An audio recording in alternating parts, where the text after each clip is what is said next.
the beginning of class, I generally like to start with a couple problems, just so you know, it's an MSF program. What I'll do tonight, okay, just as an example, and you should all know how to do this. It should be very simple to what we've already done.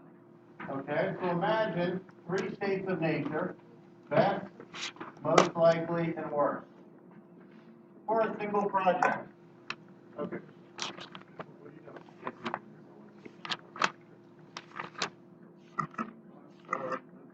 Okay, best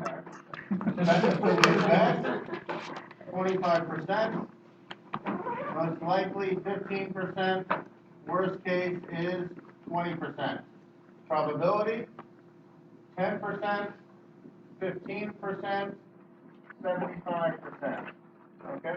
I would like to know the probability distribution. Assume it's normal.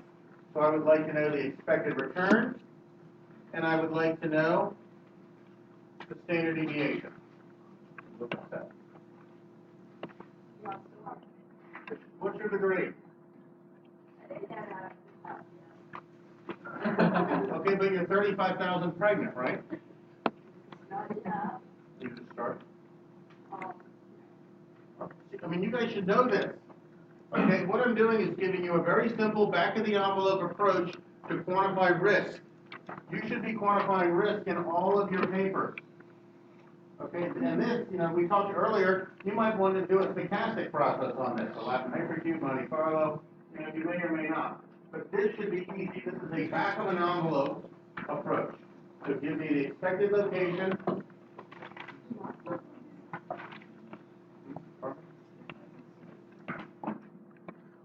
No, it's negative 20%. So this 100, 10, 75, and 15. Okay.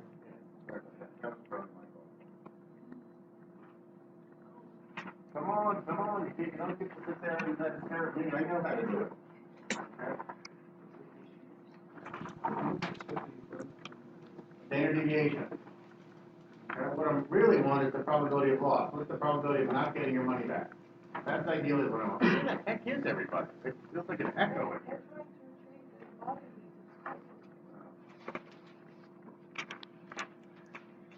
You're all over. Okay.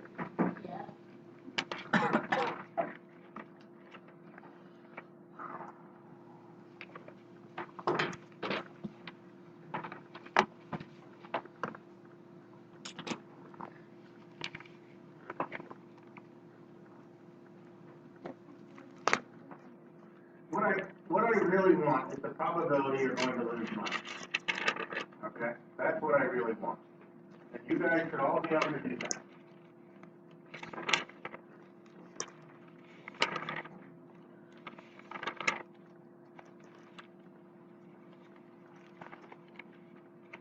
What's your degree? What's the S? Fine.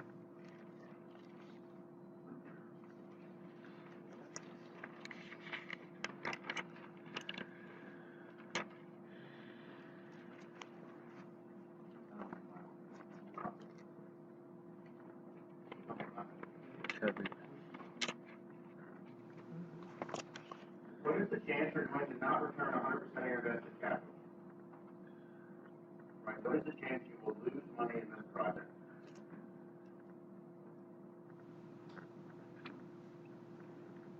Just think about it. All you've done is given me a bunch of numbers. You haven't given me anything to trade on. I want to know the probability of not getting back 100% of your money. What is the probability you're going to lose money?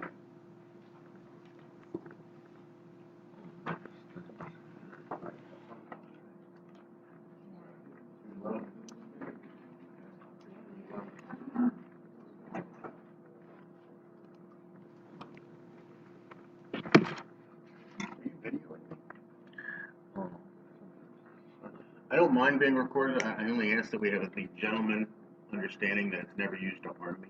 Oh, yeah. Okay, so, it never goes to the dean or anything. I know. It is a gentleman agreement.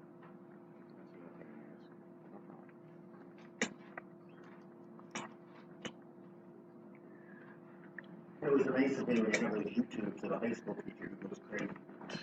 I'm like, look. You're working.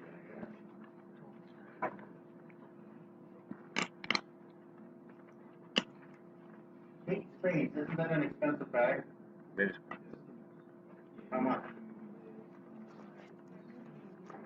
How much? 300? less. Oh, it's not like 3,000. No. Yeah, I was like a $30,000 bag. 150. One sell.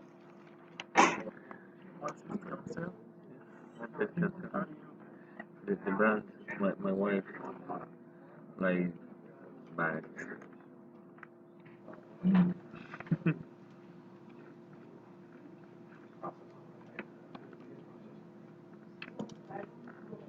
That's the most important. That's the most important.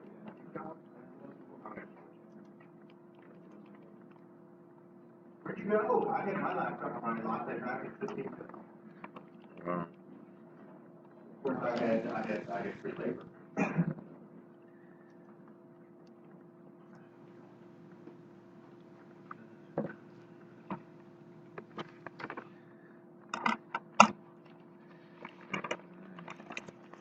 When I was in school here 15 years ago, we didn't have Starbucks right there.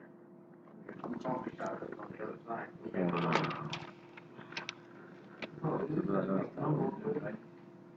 Probability that you make less than the probability that you make less than zero. Anything less than zero, you lose money. Less than zero.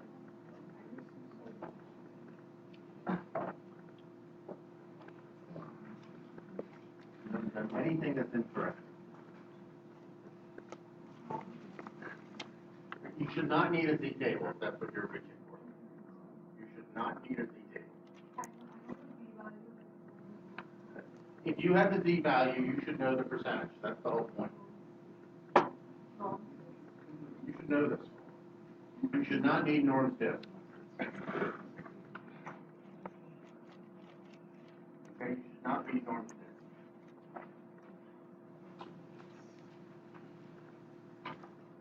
All right, first thing we do is we calculate central location.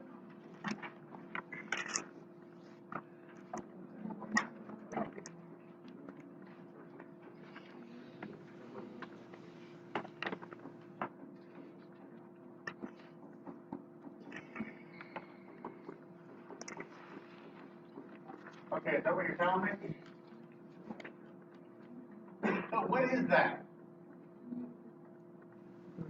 If you assume it's normally distributed, okay, the central location. It is the expected central location, okay? Now, we would calculate variance.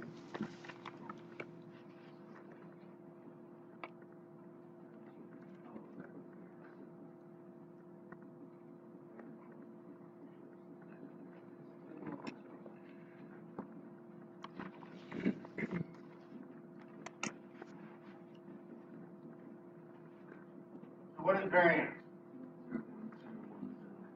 0.01755?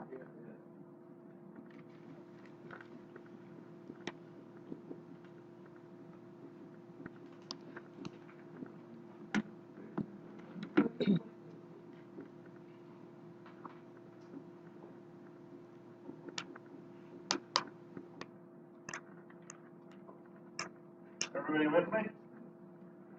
Okay, now, you're getting a little, every professor has their own way of looking at investment. Okay, of course, I think mine is right, but it's just mine, okay? What is the most important metric when evaluating a project? For me, in my opinion. Efficiency, it's CV, okay?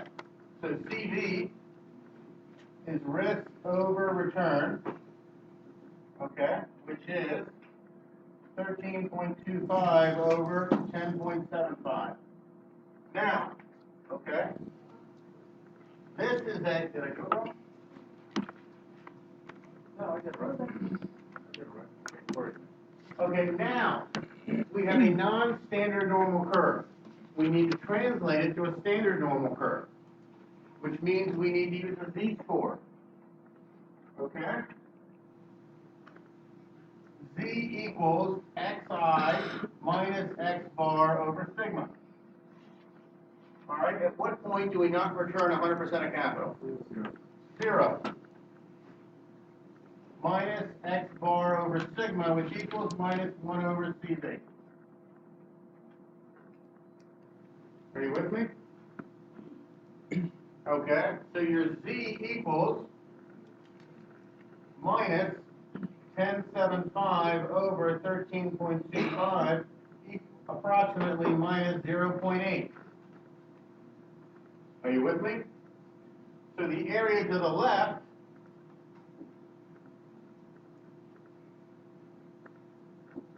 is your P loss, which is 16 plus 3.4 plus, excuse me, which is 16 plus 3.4 plus 3.4. Are you with me? So it's 16 plus 7, which is 23. So you have a 1 in 4 chance of not returning 100% of your money. You're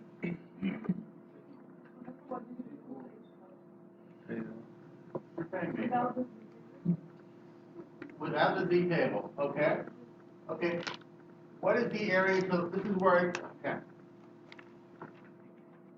Just let me stress something. You're all bright, okay? You are, okay? There's no doubt in my mind about that. What some of you, or most of you, will struggle is how do you turn that brightness, okay, into profit? All right, if you can't, you're going to make about $1.10 or $1.20 plus bonus. Okay, and somebody's going to be laughing to the bank on your labor, and they're going to be telling you how great you are. I'm making $500,000 a year, while you're making $1.50 and you're struggling and whatever. Okay, I don't want that for you. Okay, how do you get to the next realm? Okay, do you understand how to use all of this to make an investment decision? Okay, remember the empirical rule. Plus or minus 1 standard deviation is 68. Plus or minus 2 is 95. Plus or minus 3 is 99. You disagree with me? Well, I agree. Oh, okay. All right. It's 99.7. Okay, so what is the area to the left of -1? Just you. What is the area to the left of -1? Just her. Give me a number. You're killing me. Okay. Okay, let's think. What is the area to the left of -1? 16. Okay, 16. Now, what is the area between 0 and -1? I'm making you nervous. Okay, I'm making you nervous. 0 and -1 is 34. What is 10% of that? 3.4.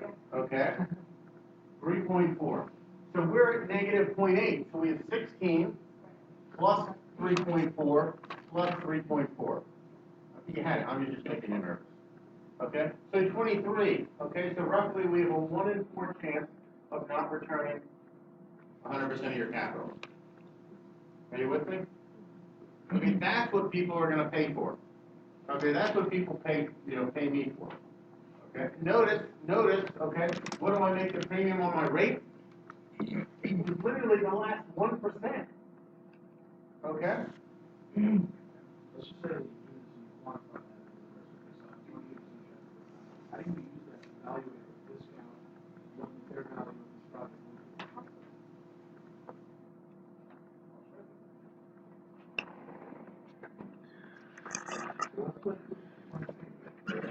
23% or whatever. Okay, whatever.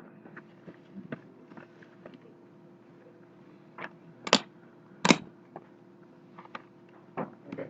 Everything in finance is relative. Okay, what are we doing with Orstown? We're comparing it against a relative here, and then hopefully you're comparing it against C because you've already done the work. Everything is relative. This project has a probability of loss of about 23%.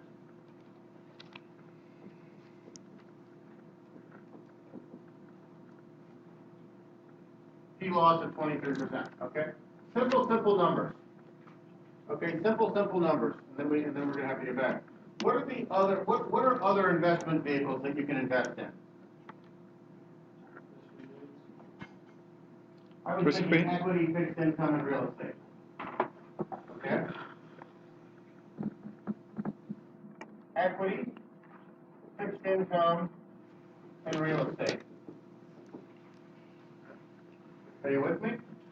Now, over a 15-year period, again, I just had another class do this, so I know these numbers are about right, but I'm averaging.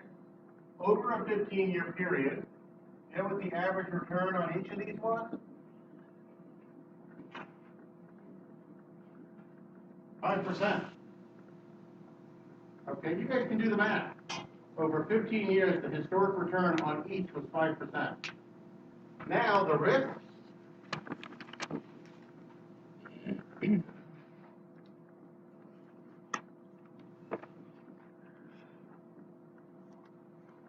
was 12%.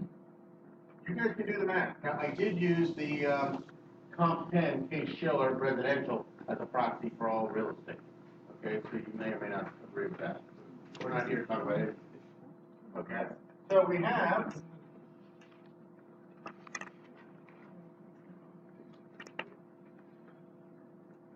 P loss. Here, what is your P loss?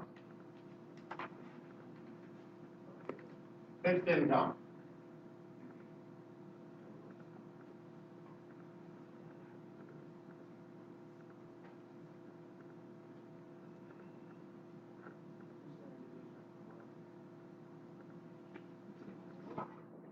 It's actually too low, but that's fine. So what is the area to the left of -2? You guys are killing me. You guys are killing me. 2.5%. It's not spending. It's a matter of getting the job or not getting the job, and I want you to get the job. Okay? 2.5%. Here, I'm going to do simple numbers, but you guys check it. 40%, 30%. All right? These are all liquid investments. Okay? So you're going to compare the project you have. Now, again, this is all an ex post basis, okay? But you're going to compare the return that we have in the proposed project to the historics. So up top, we're earning 10.75%, so almost double the return. I'd say it's almost a no-brainer to do the project at the top. You're getting double the return, and you're taking, well, fixed income, you're getting double the return, but you're taking 5 times the risk. Okay, so the real comparison, if I were to compare investments, you're really comparing this versus fixed income. 10 times. Okay, because again, remember, you're getting double the return, but 5 times the risk. Only you can answer whether or not it's worth it. Okay, you're willing to take 5 times the risk or double the return.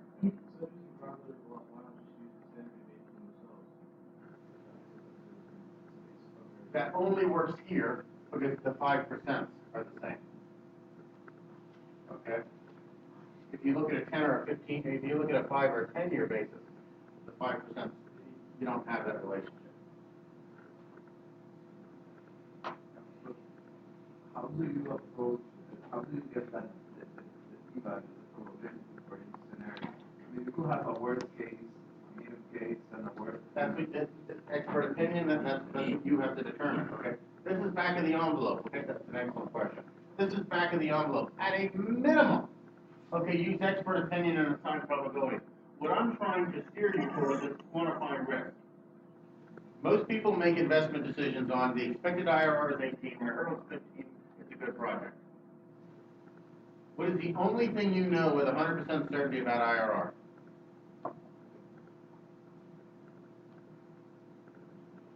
What is the only thing you know with 100% certainty about IRR?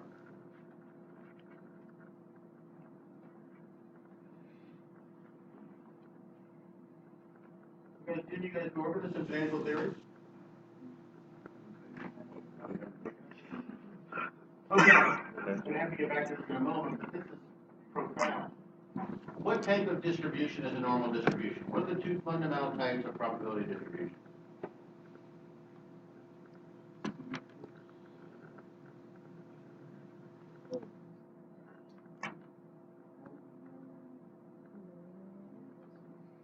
Okay, now you guys should be a little rattled.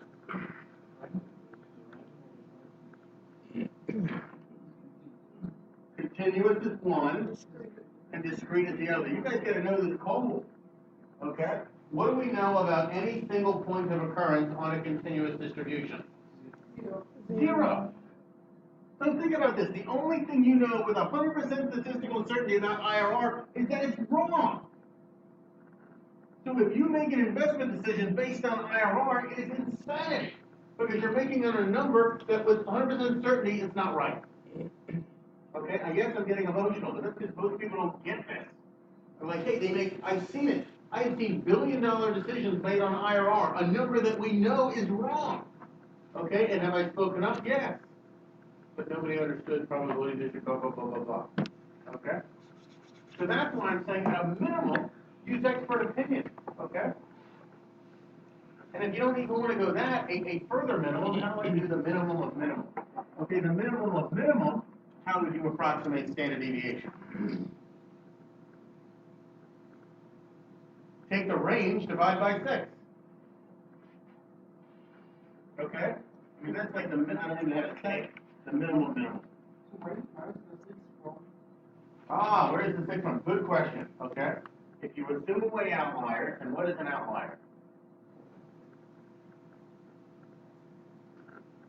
An outlier is a data value that falls outside of plus or minus 3 standard deviations from the mean. So if you, why are you laughing? You gotta know this stuff. You gotta, that's okay to laugh at. Okay, the point is you gotta know this, okay? Outliers are data values that fall outside of plus or minus 3 standard deviations. If we assume away outliers, the entire data range is then plus or minus 3 standard deviations. Maximum minus minimum divided by 6 is therefore standard deviation. You with me? You guys got to know this cold because I want you to get the job.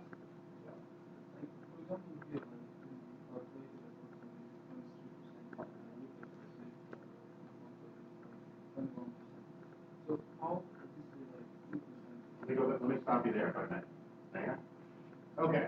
You said you looked at the Z value. Okay, you said you have a table.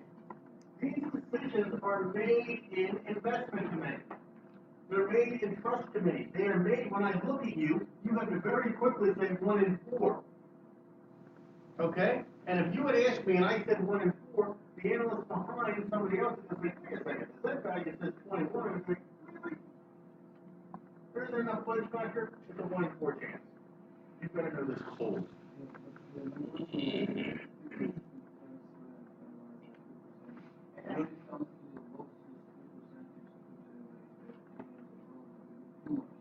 It is, but we're really talking about a comparison. Okay, and all this should have been done before you're in committee. Okay, all of this should have been done in committee. Okay, in committee, we're talking at this level. Okay, all of this should have been done by the analyst before committee.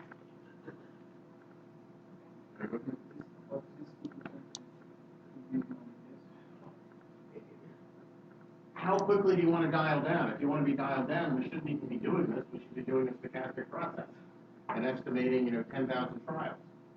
And we should be assigning a probability distribution to all the inputs of the model. I'm just giving you a back of the envelope approach. Okay? 2% on the back of the envelope. Because remember, there's going to be inaccuracies because I'm assuming a linear relationship on a normal distribution. I'm assuming a linear relationship between 0 and 1, 1 to 2, and 2 to 3. All right, that's just what, and I may have made the same comment when I was sitting in your chair. I'm like, hey, wait a second, the Z table says this. What about this, 5 basis points? Those aren't made like that. They are in the commodity world. Okay, by the algos. But they're not, like, if I'm talking about a real estate deal. With me? Again, I'm just giving you my opinion, okay? Your money, you make your rules.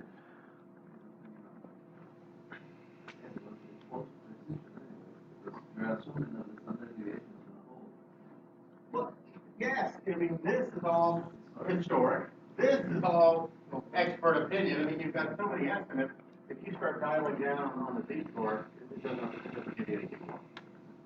Okay, these are broad strokes. Okay. Are you guys with me? Okay. Okay, I just wanted to address it, you know, please, when you think about all your reports, again, quantify risk, because nobody quantifies risk. But the problem is, even 15 years ago, we talked about risk in here, and then I get out into the real world, and nobody uses it, because nobody understands it. What's one of the pitfalls about VAR? It uses the normal distribution. It underestimates the fatness of a tail. Okay, and you know, again, I've seen billion-dollar decisions in real estate portfolios. If you even begin to say stochastic,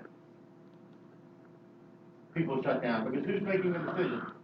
Generally, 50-year-old males or black that don't have no idea, that don't have a graduate degree, that have done everything by feet. Okay, so we need about another 10 years to display everybody, and then we'll get in on it. Is that useful? I'm adamant about you guys knowing everything, okay, and taking over the world.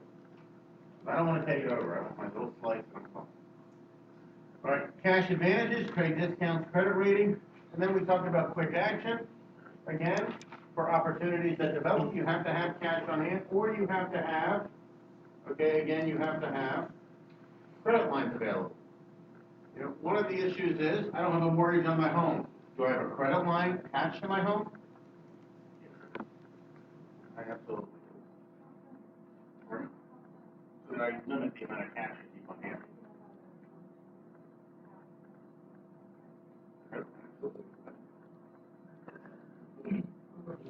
The credit line which is collateralized by that.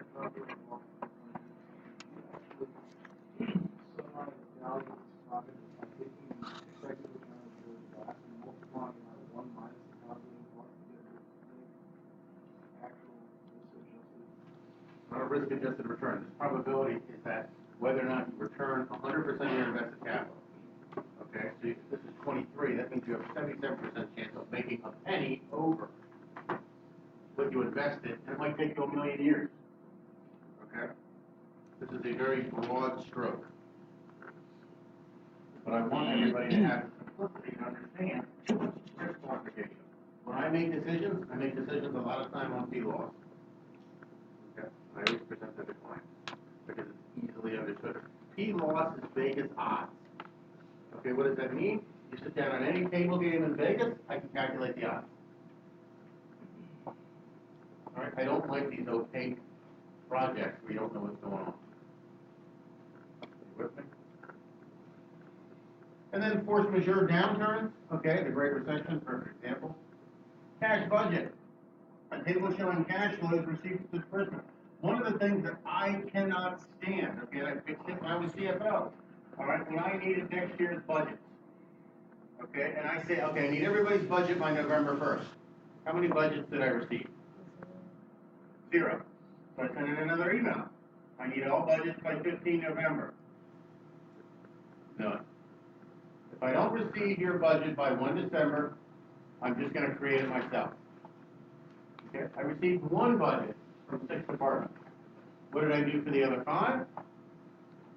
I created it myself. Not a problem, submitted it, signed off.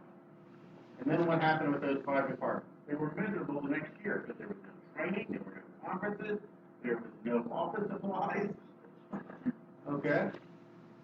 What happened the next year? Everybody submitted their budget. I had to step back. I mean, I had like 2 million, some people would put 2 million things on. Okay? But the point being, look, if you want to do your budget, I'm fine with that.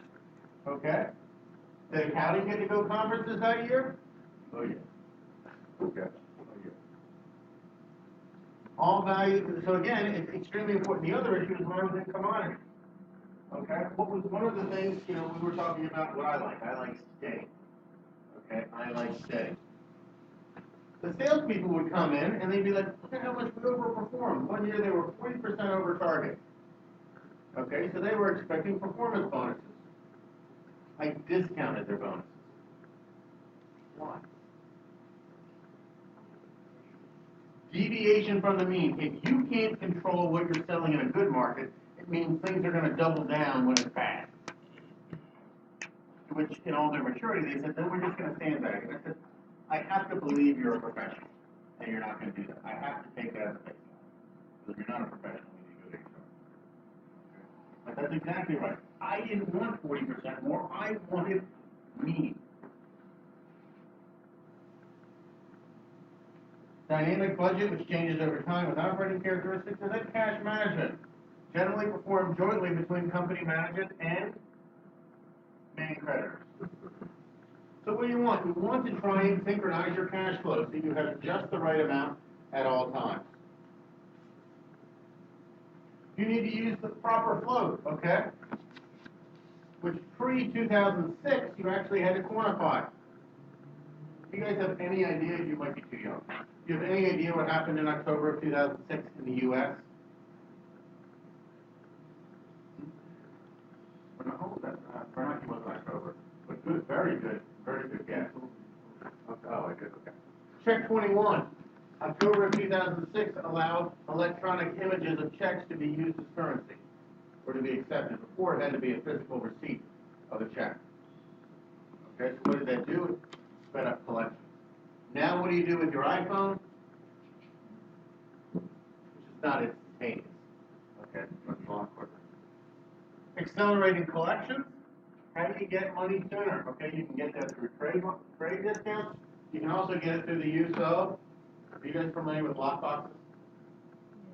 Okay, basically they're P.O. boxes located around the globe, around the nation, or around the area, so that the mail doesn't have to go as far. Okay. Movement of cash, and then you have to control disbursement. So what are you trying to do? Minimize credit requirements for AP by matching AR payments. Again, you want the money to come in, you want the money to come out. You want to reduce the working capital, because the more cash you have on your hand, the more yield is compressed. Did I tell you about the yield compression at the fund? I don't want to repeat my story. 2009? Did or did not? I don't want to repeat my story. I had at the fund, okay, again, I managed Chicago to Hawaii. And I had my own analyst, okay, he was a Marine, okay, Adam Landowich, okay. I was told Landowich. Obnoxious individual, 6'2", say mean, obnoxious is how I would describe it. Typical Marine, stereotypical Marine. And he would always challenge authority. You would think he would march to me eventually. But we had to get to that point in our relationship. Okay, he had to respect me before he could do that. So I remember the Great Recession hit. Okay, I remember that day very well. So I go into the office that Monday, and I tell Landon, which is I affectionately refer to him, I said, look, you write a letter to all the investors. The way a fund works is you get a commitment, and you draw down that commitment as you get projects, okay, until you're fully not really liquid investors. Okay, we had $110 million of committed but yet undrawn funds. So I go to Landon-Witch and I say, write all of the investors and ask for our investments, all 110 million. And Landon-Witch said, we had a little area in the back, which is how I like it. And he said, you don't have the authority to do that. And I looked at him, and I looked at him and I said, but you have the authority on my authority. And he smiled and goes, yes, sir. That afternoon, certified letters went out for all 110 million. In 3 days, we had 105 million in the account because I fired it. Okay? At the next investment meeting, okay, the bank president comes in. Okay, screaming at me. Okay, what was he yelling about? Well, clearly I had called in $105 million of commitments. Why did he say it was so bad?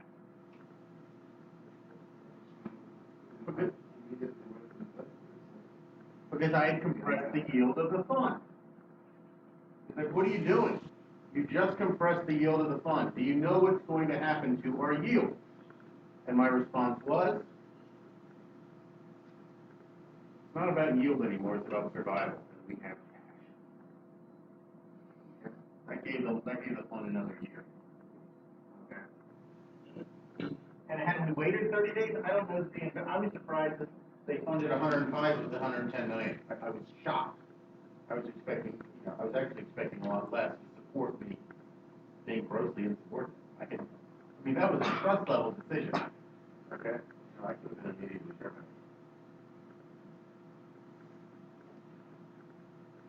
Float, difference between a firm's checkbook and the bank. So you have disbursement, value of checks, and then collection posting, the amount of checks that the company has received, but has not yet been credited. That's one of the issues when I, my company my company account, and even my personal account.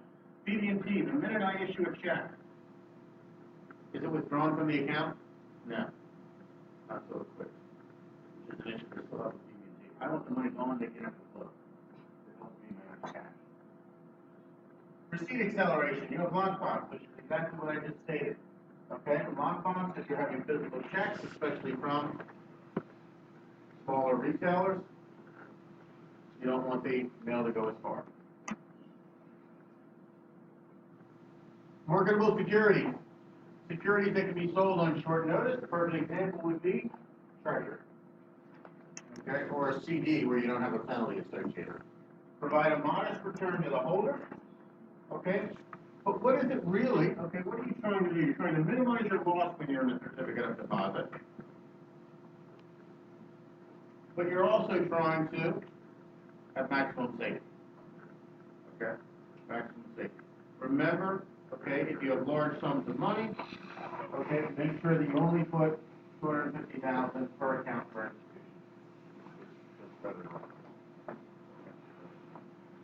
And then transaction costs, although modest, do occur. Inventory classification, you have supply, which can be the raw materials. Raw materials, work in process, and then finished goods. And then inventory costs. Okay, what is one of the goals? You need to make sure that you have enough on hand to support sales. So in terms of home building, what did we want? We wanted to make sure that we had enough lots to continue sales. What was also one of the other issues in home building that I found out towards the end people were doing? In 2006, we were having 1% escalation per month in real estate values. So simple math, 4% over 4 months. It took us about 4 months to build a house. Okay, which means we were giving up 4%. I actually learned that the president and sales were falsifying contracts. I learned this later. I learned it when there was a downturn. Why? So that they could sell the house and enjoy the addition of 4%. That house is at $800,000 to $900,000. That's a substantial amount of money that they didn't want to leave on the table. Okay, but what was it doing? Okay, that's another one of the reasons the company went bankrupt. Because when the music stopped, we had all these inventory homes that I thought we had contracts on. It turns out we did. Balanced inventory, too much inventory, you can have too much cost. Too little inventory, you can have lost sales. That was definitely true in 2006 when you were selling homes. And this was one of my issues with sales, because I used to call salespeople in 2006 order takers. There was no sale. Okay, they opened up, and then there was a line of people, literally, to buy a house. Literally to buy a house. Cost control methods. Okay, this is really manufacturing. Now it's what you guys. Managing receivables. Okay, account receivable balance. Okay, there could be two factors. You want to look at the volume of credit sales.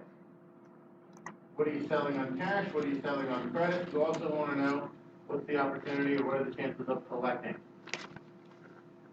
You know, same thing with Orrstown when you look at interest payments. Okay, what are the quality of their assets? What type of loan? I was having a discussion with an individual at the break that there isn't much information on South Central Pennsylvania. That's 100% right. Okay, but I'm from South Central Pennsylvania. You know, one of the things I can tell you is the people are salt of the earth. If they can pay, they will pay. Okay, so strategic default is not really going to be an issue. So there's always going to be a willingness. The issue in Pennsylvania, one of the reasons I'm bullish on it, it'll be an ability. If there's an ability, they'll pay.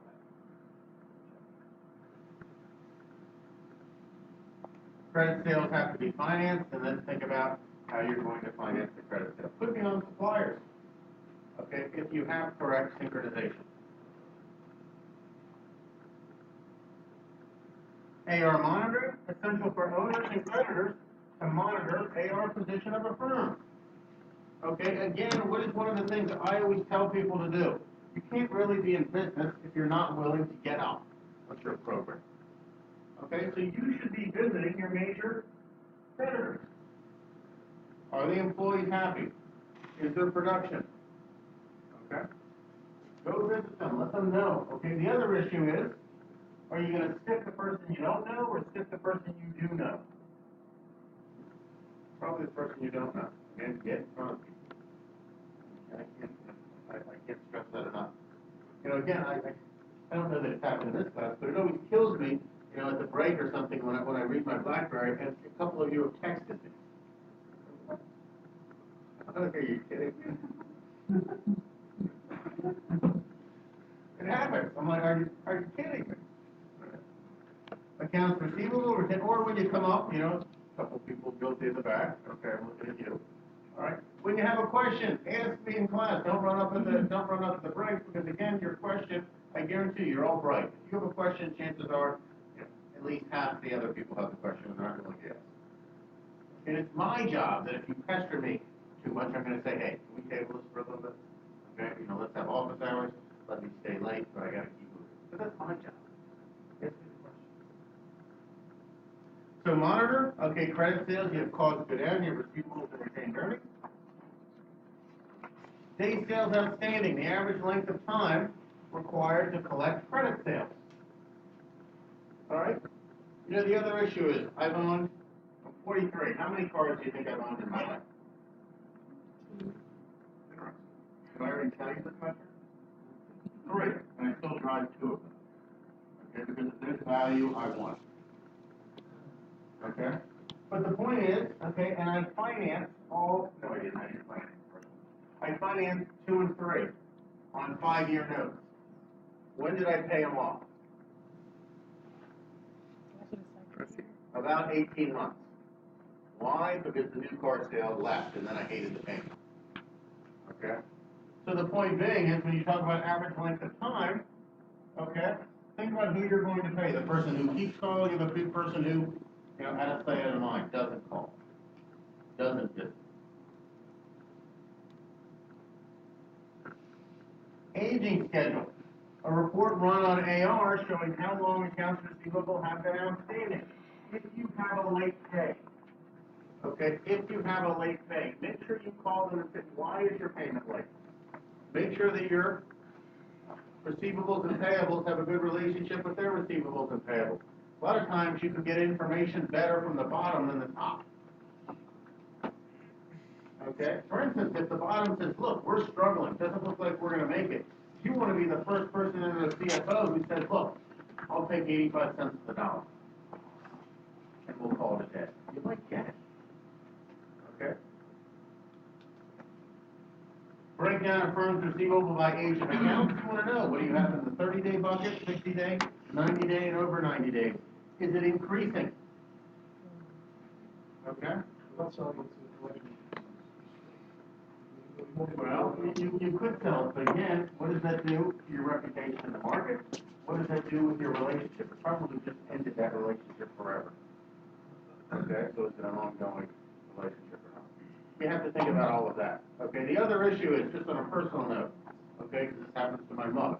Okay, she doesn't know how to manage money. I'll never forget my mother. My mother said to me once, I'm not bad at managing money. I can manage money. And I said, how come you have that?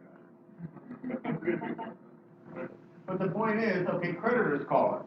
Okay, before you think I'm a shit, if I pay off her debt, what happens? Precisely. So I have to run her a deficit all the time. Okay. Trust me at times. Okay. All right. But what did I tell her to do that is very effective to get rid of the creditors that call us? She doesn't know. Settling means I settle. That's not an option. Okay. No, they will keep calling and keep calling and keep calling. It's very simple. When they call, you simply say, I represent it. I have counsel. Okay? And then they can never call you again because it's harassment. I'll tell you, she said she's represented by counsel. Okay, by- They call my attorney, he doesn't answer the question, he doesn't answer them. Okay? So it's over. Okay? You know, then they send her to collections, then they have, but look, at the end of the day, she's 69. Okay? She has horrible credit, they should have never extended it, and I blame them. Okay? They shouldn't. I don't know how she keeps getting credit cards. Okay? I completely blame the US. Because every time I think she's on Pier 1, then when she now has a Pier 1 credit card for $2,000. Okay, so she's got all this Pier 1 furniture that when she dies, I'm on Pier 1 thing. And I don't want her to die. I'm not saying that at all. I'm like, why don't you buy flat screens? I don't think that's something I want. Okay. Aging schedule, okay? Here's an example. I took this, I changed the numbers, but I took this from Constellation. Okay, 0 to 30, 31 to 60, 61 to 90, and then 90 over. So then I want to look at the breakout. Where do I have most? Generally, I didn't even look at anything. I would look at the percentage. So I'm looking at 2, 2, and 3. With 2, 2, and 3, so I'm looking at about, 5%. That's fine. Okay, 5%. When it hit about 10, I start to worry. Okay, at that point, the credit manager and I are having a discussion. And it doesn't necessarily, it's definitely not good, but it doesn't mean I'm upset, but I want to understand why we have so much aging. Okay, that is very important. Credit policy. Okay, you need to be aware of what the credit policy is. It's a set decisions that include a firm's credit period, standards, and collection. Now, one thing to remember when we talk about a credit policy, and we'll talk about one of the laws, the law states that everyone must be treated fairly. Notice it does not say equally. Okay? But you need to have a very transparent credit policy. Because if you get sued for unfair treatment, you need to be able to say, look, I fairly applied our credit policy to this individual. Okay? So anytime somebody would complain and it would hit my desk, I would pull out the policy, I would call in the credit manager, and I'd say, do they have a case? And he'd be like, no. Okay, they never did. But that's literally what I would do. Okay, so when you look at determinants of sales demand, you're going to want to look at price. Okay, when I was in commodities, what was one of the things I did? One of the first things I did when I took over the division, the salespeople used to have a lot of discretion out in the field. One of the first things I did was I only had 5 types of contracts: A, B, C, D, or E. And that's all they could sell. Why? Because I could build those. I understood the process. They would customize for all large. Okay? And what would I do when somebody was very large, like Johns Hopkins? I would literally price out how much it cost me to build their contract, and I would put that into the price. But the 5 A, B, C, D, and E, nobody had touched. You get the usage, it would come out of bill. We're done. Product quality, when I was in commodities, was there any quality issues? No. Did Doorstown have any quality issue? Maybe customer service issue. Okay. In terms of the commodity going out, none. In terms of the quality of the people borrowing, yes. When I was in home building, was there a quality issue? Oh yes. Oh yes. I remember one woman. We would talk about these. I didn't get involved in this, but we would talk about these at the management committee. One of the problems, anytime you deal with the public, okay, is that you're dealing with the public. That's why I don't like people. Well, we had sold a new home to an older woman, okay, that's in their 70s. Well, what do you know about older women like my mother that are in their 70s? They're old. Okay? So she kept finding imperfections in her wall. Okay? Because you had the 6 months and everything was warranted. So we would send the superintendent, and it got to the point when the superintendent said, ma'am, I just don't see what the problem is. We re-drywalled, fixed it, I just don't want to see. She became such a nuisance, the owner went out. Okay, and he put his tool belt on from his young days, and he walked out. You have to know him again, this is the guy that was street master. I was actually street that less than most people. So he said, ma'am, I just don't see it. Could you show me where the ripple is in the wall? Okay, he was telling the story, he was full of color. And she's like, it's right here. It's right here, Jeff, it's right here, can't you see it? I know, I really don't see it. No, it's right here. And then Jeff says, are you sure it's right here? Yes, it's right here, can't you see it? He takes his hammer, puts it through the wall. And she starts screaming, what are you doing? What are you doing with this stuff? I said, my superintendent can't see it. I now know this hole will be replaced. They can fix this. Did she ever call back? No. Okay, no. So product quality, advertising, okay, what is it, what is effective? Did I advertise for commodities at all? No. Not at all. Did we advertise for home building? Yeah, which I thought was a mistake in 2006. Build it and they will come. Okay, but again, it becomes an ego. What did the owner want? Banners along the Maryland shore. So that when he was sitting there, he could see his name go by. Okay. Those spinners that you see on the road, it's always amazing when I see a talented one. Okay. How much do you think they make, or how much do you think they're billed out at? $25 an hour. That's what we were paying people to stand on the side of the road. I don't know what they made, but that's what they were billed at. And then, pardon? 25 an hour? 25 an hour? I almost got out there. It's fun. Fun thing. Okay. Some of them really are talented. Okay.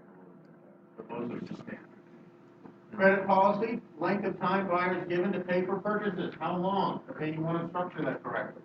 Discounts, reduced amount from sales price for prompt payment. Okay, you can have something like 210 net 30. What does that mean? You have to pay in 30 days. 210, you get a 2% reduction. Okay. Credit standards require financial strength of counterparty to extend credit.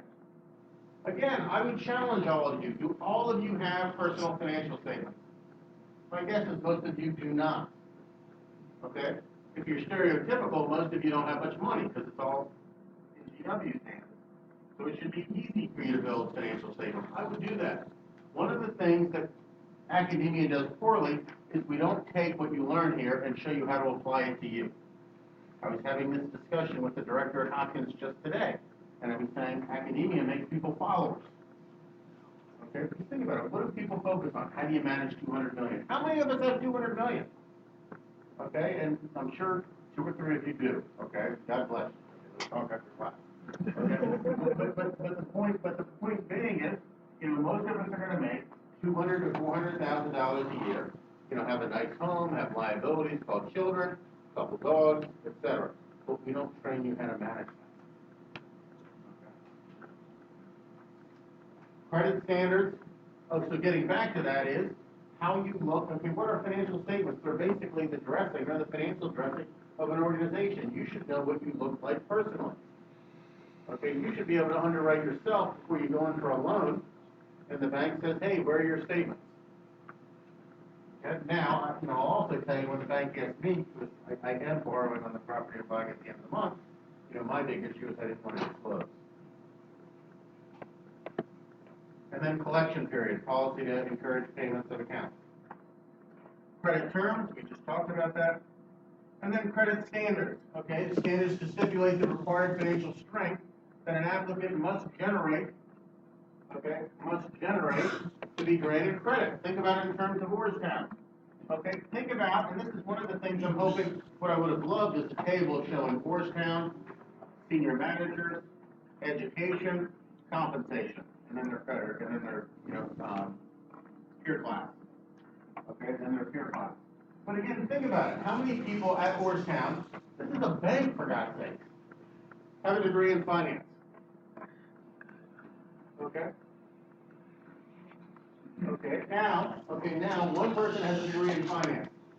I'm going to challenge you for a moment. Is it a BA or a BS? BA. What does that A stand for? Okay, art. All right? Think about that for a moment. Does that bother you? It should. Okay, how can they read the financial statements? How can they assess credit? Major factors all relate to likeliness customer will pay and pay on time. Again, South Central Pennsylvania, what is not included, okay? Or I should say what is included, I always believe there's going to be a willingness to pay. I think that's fair going into South Central PA. Credit standards. How are you going to evaluate the credit standards? You should all have, and I like to relate this to yourself, but you can also relate it to Orson, you can relate it to anyone. Make sure that you have a balance sheet for yourself. Okay? And what is the balance sheet going to tell you? It's going to tell you net worth. But remember that the most massaged statement is what? The balance sheet. Okay? How are account balances recorded? LIFO, FIFO, historical, replacement. There's many ways to develop that balance sheet. Summary income statement, okay? The other thing to remember on a summary income statement is you have to worry about losses. Okay, you have to worry about the credit, you have to worry about the quality of that revenue. Okay, the other issue is the revenue going to continue? Okay, did they have an aggressive sales program that's going to kill off sales the next year? That could be a problem. What are the key ratios and trends? Different industries. I had people coming up to me asking me, what about inventory with a bank? What about PP&E with a bank? Okay, different industries are going to have different account balances and different account levels. You don't really have a whole lot of that with the bank. Okay, so you need to think about what does the bank do? And this is why when we were talking about the peer comparison, I believe a bank should make 4 to 6%, especially a small community.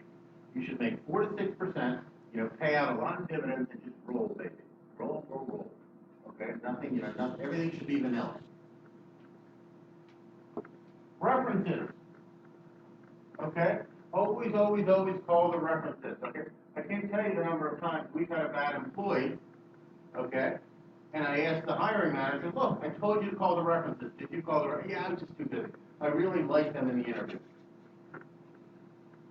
All right, now I have to terminate them. Okay. And the other thing that really angered me about making a bad hire was two things. One, it was expensive. Okay, but two, believe it or not, I have a heart. Most people come already employed. If I have to terminate quickly, I have disrupted a family, and that bothered me. Because they were gainfully employed, I took them and fired them. Now I've got a family without a breadwinner. That would bother me. Okay? And what would I generally do? If you made a bad hire, if you were one of the managers that made a bad hire, I wouldn't let you fill the position for 3 months. Now, if it was a sales position, that I didn't have that ability, because the owner would have said, no, we're going sales. But if it was a line, if it was like one of the accounting staff, the controller made a bad, no, you're working hard for 3 months. All right, you made a bad, it was foreseeable. But call the supply. Or call references. I remember a CFO talking to me about one of the employees we had terminated. And our policy was, we only gave out lengths of employment. We didn't give out any references, we didn't give out anything. We only said, okay, yes, they worked for us from this date to this date. And the CFO said, Roger, we've met in conferences, I'd really like some assistance. Could you talk to me? I said, no, John, I can tell you the length. I don't agree with this policy, I would love to help you, but I'm telling the line. It's not my company, I don't make the rules, but I will march to. And I'll never, he was about 15, 20 years older than I was. And I'll never forget him saying, okay, Roger, would you talk about yourself? My schedule just cleared. I have all afternoon. But yeah, I'll tell you about myself. Okay, what's your background? Give me a little bit about my background, okay? Is your company growing? Yes. Is it fair to say, if your company is growing, that you would fight to keep a competent individual? And I knew exactly where he was headed. And I said, absolutely, I would fight to keep a competent individual. And he said, thank you. The person didn't get a job. Okay. Again, that was from calling the reference. He got what he wanted, and he stayed within my rules. What the person did was they had falsified a expense report. Verbal description from management. Okay, this is one of the issues with Orrstown. One of the reasons so bullish on you reading the annual report. What happens every year for Orrstown? Yes. Yes. Okay. The sun is always shining, and the strategy is always changing to fit what happened the previous year. It's always backward looking. Give me a year where Orstown has done what they said they were going to do. From 2009 to today. What are the management backgrounds? Again,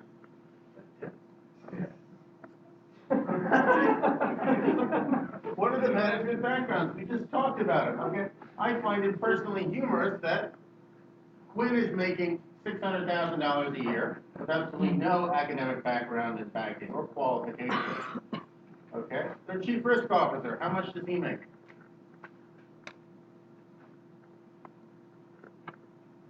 Okay, I think he makes over 3. He might make 4. Okay, he doesn't have a graduate degree.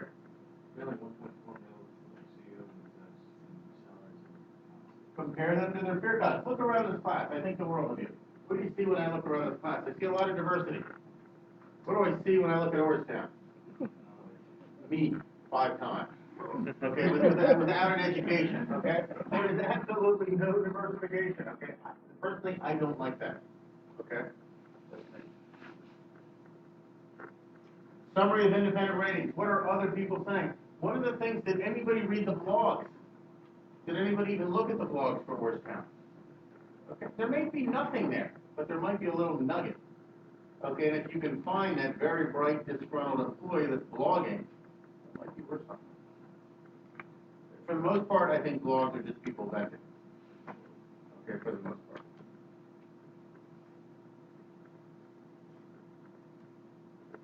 Credit underwriting, okay? What are the circumstances leading for the need for credit? Okay, Bank of America, I'm buying a property, I'm financing it through Bank of America. They asked me, what was my reason? Lowering my cost of capital, that's it. This is another investment property, I want a low cost of capital. I happen to be going to a former student who's a mortgage broker. It was a very short conversation. Okay, but that was the need. What's my credit history? Okay, well, you basically need, again, form relationships. Okay, get to know everybody in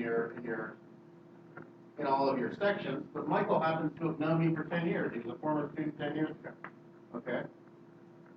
I did have to give him documents. It's become a little hard. It's not like we knew it 7 years ago. What are my cash flows? Okay. The problem with my cash flows is I don't want to disclose what I make through the company. So I generally use lecture income, which is, think about it. Okay, I'm buying a property in September. How much money did I make over the summer? I don't really teach it. That, by the way, is something else. I teach a class in wealth management. Please, please, please. If you are going to be terminated, okay, what should you do?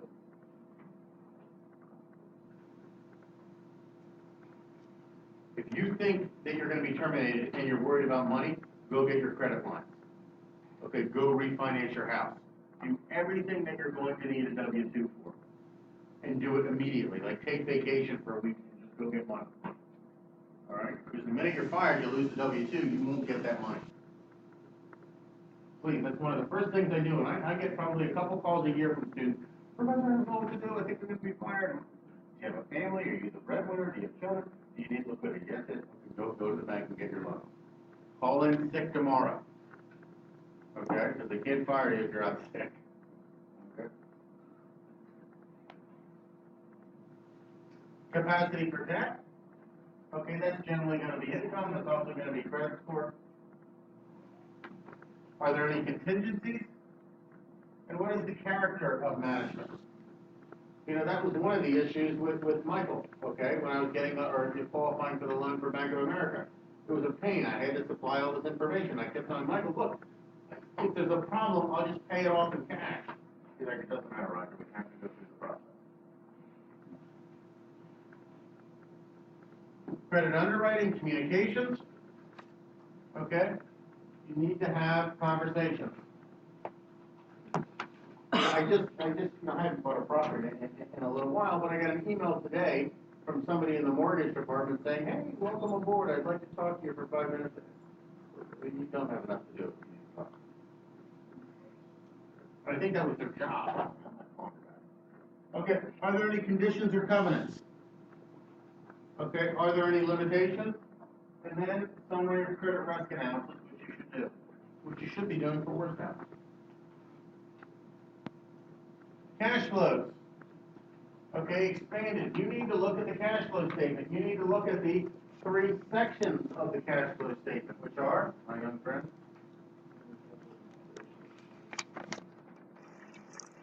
I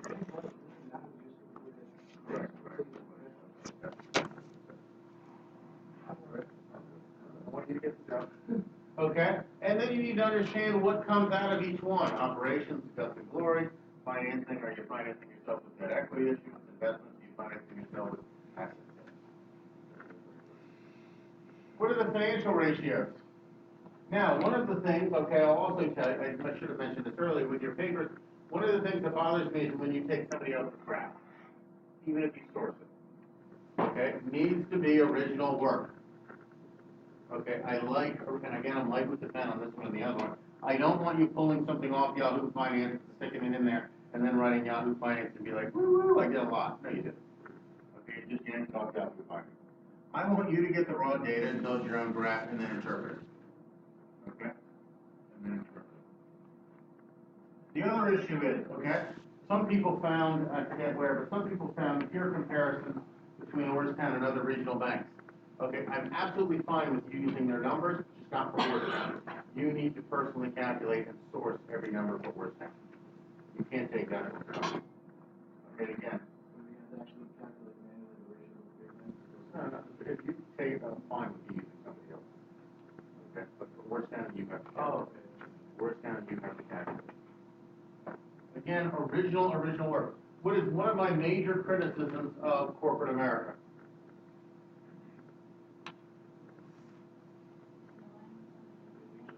Fair, okay, fair. What I generally say is original thought is frowned upon. Okay? You know, what do I say? And one of the reasons I don't attend meetings in academia, because they're generally administrative in nature, and I'm like, look, my university is original thought squash. I'm not saying it's here. Cash flow projections and financial statements. This you're going to need to do for Orrstown eventually. Okay, you're going to need to forecast. The other issue, you're going to have to do this for your final project. Ooh. Meant to mention that, I submitted it to my vendor. You should be getting an email by Monday giving you access to the webinar that will build you the Revere Street pro forma. Okay, the webinar is 8 hours. Okay, it's basically a stop-start so you can do it. I recommend getting 2 screens, watching the webinar on one and building it on another. There will be mention to posting of the model. You will not have access to it. Okay, all you're going to have is the webinar and have to build it. Webinar. It's literally karaoke. You just do what's in the, do what's in the webinar. It's going to be with respect to most Final project, I'm going to ask you to build a statement. I will give you the chapter from my book where I tell you how to do it. Okay, there, instead of following a webinar, you're going to actually have to read it and follow it. Okay, but all that's going to do is build it. You then have to build the financial ratios and interpret it. That is all. Performance is all. Sorry. Pardon me? I've already given it to the vendor, but they'll send it on you. I can't speed that up. I want to know we can on this football, so. There you go, Sunday football. I remember, I used to get football, this will make you sick.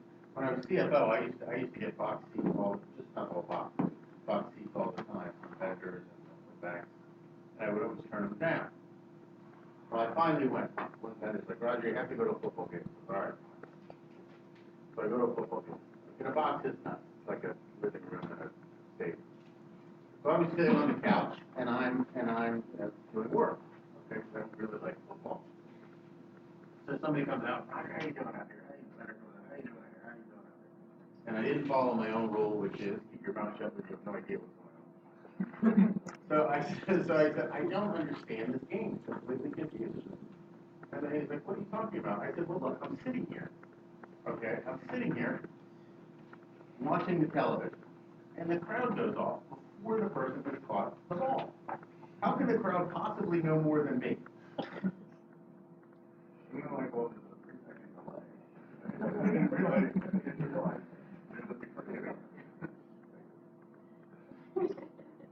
Okay, collateral expanded, marketable securities. Again, Same as liquid or whatever, accounts receivable. Now, one thing to remember, when you have accounts receivable, you're only gonna be credited for about 50%, okay, because it's going to be a significant loss. Inventories, you're probably gonna be credited even less than your accounts receivable, because it's in a liquid. Plant, property, and equipment, extremely discounted. Think about real estate, okay? If you fire sale your house, okay? I shouldn't say fire sale. If you want a quick sale of your house, 60 days, okay? Because if you think about it, most people that are gonna buy a house are gonna have to get a loan. Light speed for a loan is 30 days. Okay? So it's probably gonna be 60 to settle. And then intangibles, could be a patent, 50 days, special year. Collection policy, procedure that the firm follows to collect accounts receivable. Again, I used to have a credit bar on each of the salespeople. And what would I do?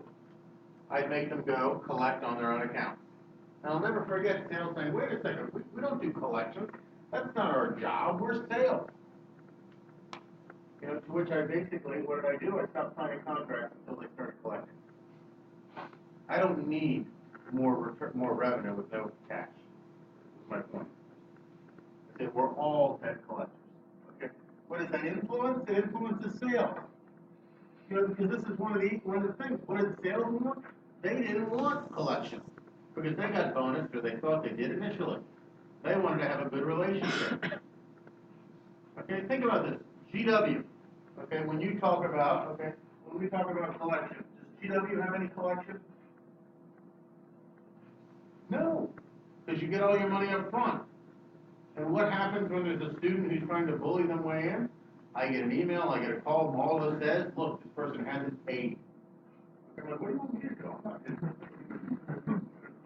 going to get into this. Now, you know what Johns Hopkins does, okay, which I happen to not agree with, but you know what they do? They consider it an honor committee violation. If you sit in a class and you are not registered, they consider it cheating. So what is one, and generally I don't take attendance if you do, because I believe you bought a call option. But I say that only at Hopkins, but I say that the very first night. I said, look, if you get caught, okay, it is an honor violation. I'm just going to tell you that. And I've literally had people get up and walk out. I said, it's on you.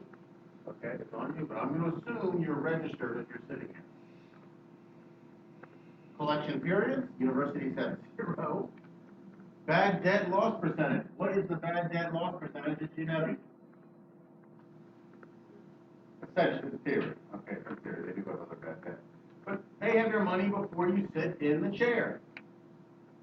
Okay, how many hours have I put into this? Again, I'm not complaining. Okay, I'm perfectly happy here. But how many hours have I put in and I've received no money after so paid? Okay? I mean, they've got it figured out. Okay, I'm not complaining. I have no idea. Cash discounts, reduction in the price of goods, given to encourage early repayments. Credit considerations. Okay, when you're considering credit, what should you consider? One would be potential profit. Okay, you want to land the sale. Okay, so you may have to extend credit. They may be waiting on their own receivable to pay you. They may be doing their own cash synchronization. So there might be a reason for what they're doing. Legal consideration. All this stated is that everybody is treated fairly. This is one of the reasons why you need a very explicit credit policy. Just like Corstown should have a very explicit underwriting procedure that is equally applied to every asset, which would be a loan. Which I know they, or at least they did when I was working closely with them, 2009, 2010.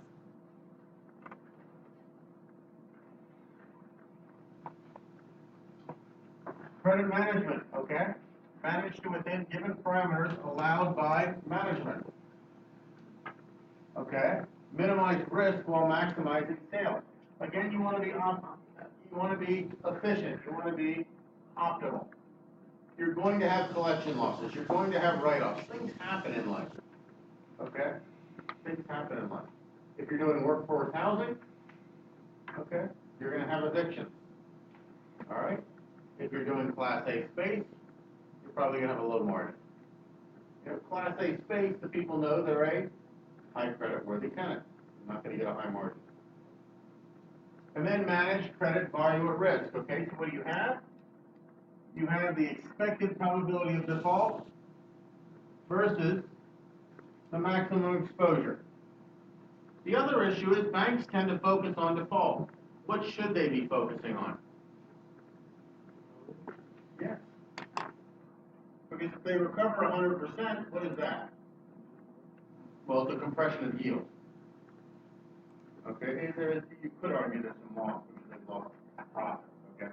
But I call it a compression of yield.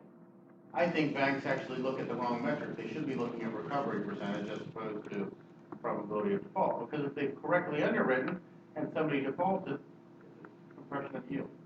No, it's not a real big deal, in my opinion.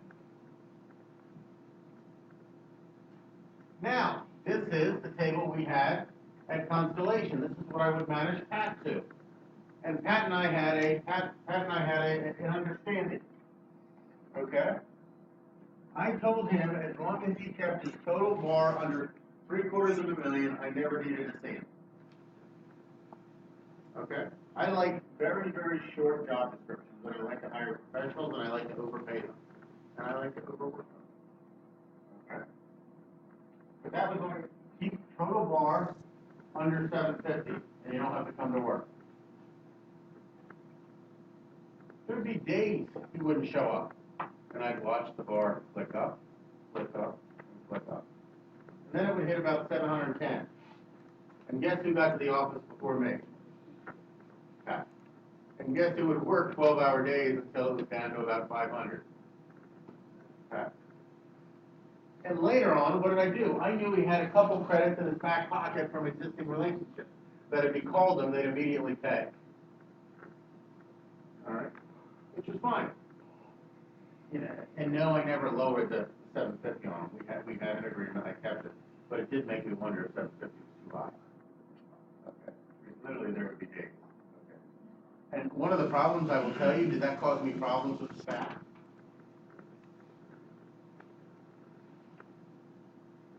It was an HR problem. Okay. And how did I respond? If you can bring in your birth certificate where it says you cannot be a credit manager, I will give you as much time off. Okay, you just happen to have a position that was easily quantifiable. And the other issue, do you think sales was working 40 hours a week? Of course. Okay. Do you think they weren't going on personal trips and charging their miles to me? Of course they did. Okay.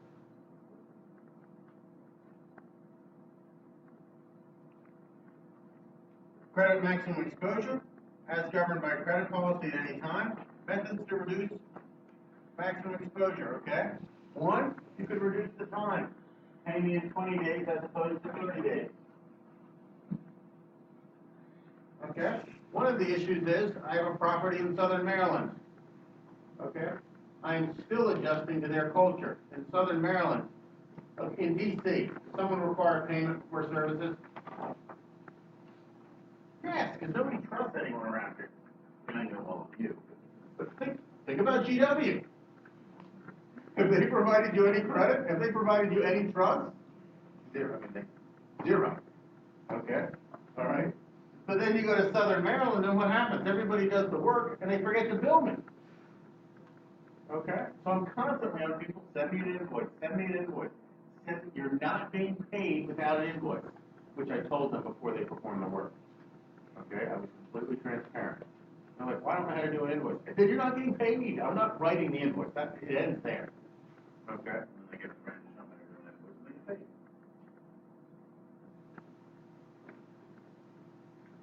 Methods to reduce, we talked about that letter of credit, okay, which is basically a credit mechanism, okay, which is drawn upon a third party. Generally, it's a AAA or a AA financial institution. Have you guys gone over how letters of credit work? Letter of credit is basically guaranteed by a third party. It's drawn down by the third party, so it's not part of bankruptcy, it's not part of preference. You can do a prepayment, okay, which we talked about earlier. Why am I so bearish on prepayment?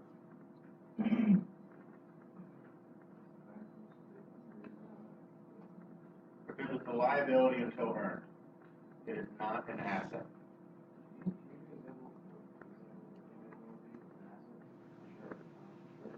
Okay. Prepayment, if I'm renting you, okay, I have investment property. Okay, you pay for the full year. Okay, I only get to recognize the first month, in the first month. Okay, then it's 11 months, and it's a liability to me, it's an asset to you. You declare bankruptcy. Okay, then what does the bankruptcy court do? They send me a note, and they basically say, give us the money. Okay, it's an asset of the estate.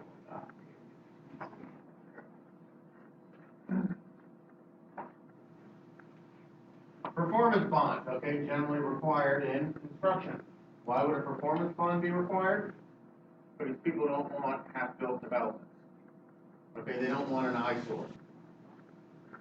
In 2008, no, I was working in 2008. In 2007, we had a 101 lot community in Virginia, in Southern Virginia. Okay, we had curb, we had gutter, we had sewer. How many houses were built on it? One. When the community went bankrupt, there was one family, and they just looked out over this huge parking lot. I felt so bad. This is a good family. I mean, but there's no, who's going to buy this house? It's in the middle of a parking lot, in the middle of nowhere. Okay? They even started the street lighting that wasn't even powered on. It was like tumbleweeds were coming through. I felt so bad. But, yeah, that's the risk they take. And then cash on delivery. Okay? Cash on delivery. Credit probability of default, likeliness of inability to pay current liability owed by a company. Okay, so again, are you likely going to be able to pay it? Remember, South Central Pennsylvania, I believe there will always be a willingness. Okay, so in terms of Orrstown doesn't have to contend with that. So how could you do that? You could hire, or you could, I shouldn't say hire, you could purchase Dun & Bradstreet, which is going to give you independent reviews. When I was at Constellation, we had D&B. In my credit policy, I used the probability of default based on the credit, or based on the scaling of D&B. Why? Because remember, I had to treat everyone fairly, so I wanted an independent assessment of how I came up with the probability of default. Okay, and that's how I would assign credit. I was all about, okay, transparency. Experian and Equifax for small businesses, and then FICO and Beacon for consumers. Do you all know, and I probably asked this before, but I'll ask it again, do you all know your credit scores? If you don't, you need to go out and find it. Okay? You need to go out and find it. It's going to make a difference. That's all.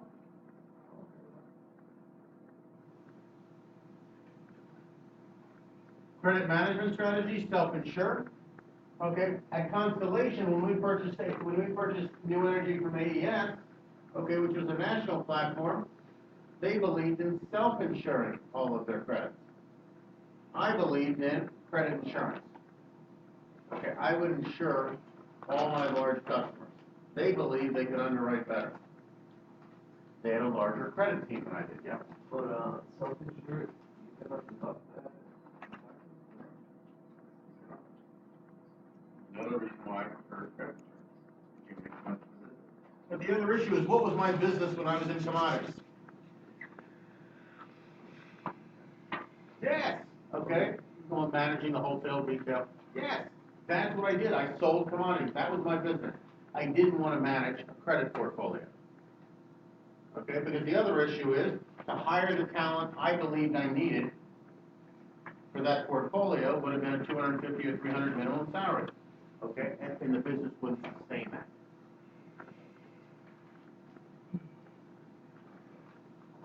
Credit enhancement tools, what can you do?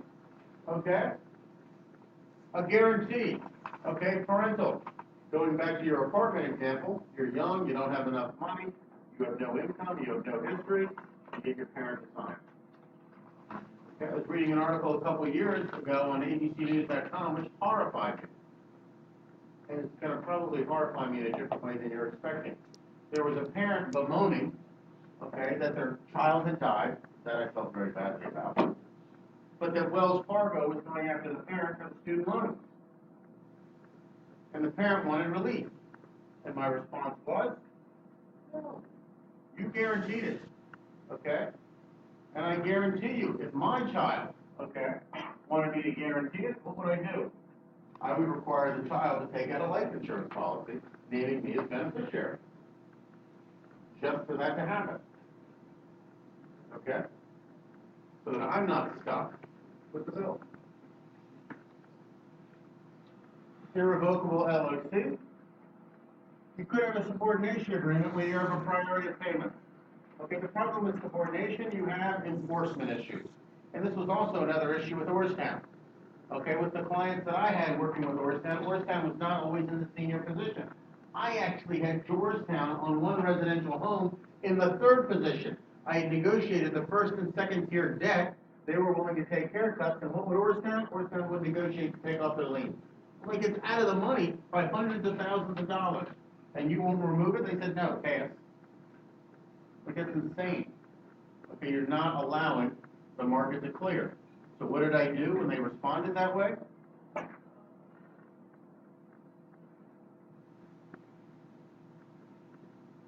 I wrote a letter to Senator Mikulski in Maryland. It basically said they were restraining trade. Okay? Look, I can't clear. My clients employed 54 people in the state of Maryland. They're restraining trade. I can't clear the accounts. Do something.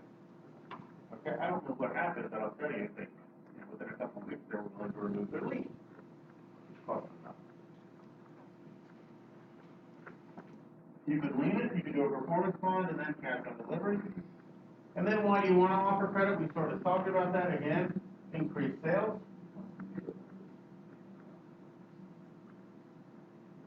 Competition may require it. Again, if the competition is doing it, you're going to have to do it. It's kind of herd mentality. Could be a promotion. One of the ways to increase sales. Hey, come in, no interest for 18 months. Which I have no idea how that works in furniture. Okay, I just have no idea. My mother bought 2 chairs and a table from Pier 1 on her credit card. And had it delivered. Okay? It still is not assembled. Okay? Cash availability, because you have additional cash, convenience, there could be demand, and the price could include credit. Cost of credit, operational cost of the department. I had a credit manager and 2 analysts. Okay, and ACM Gorilla. Okay, that was my credit department. Financing of accounts receivable, you could have collections, which was my credit department. Bad debt expenses, and you could take discounts. I never gave discounts. Because the minute you start, in my opinion, the minute you start making discounts, there's blood in the water.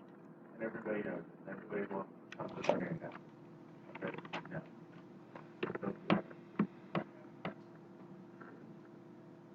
All right, that's, let me hand back, you guys are winding down. Let me hand back your project. You're going to be upset if I let you do it 15 minutes early. I am not leaving, so if you want my time, I will stay here till 10. Just so you know. But if you leave, I'm not staying. Okay, I'm not going to sit in the room by myself.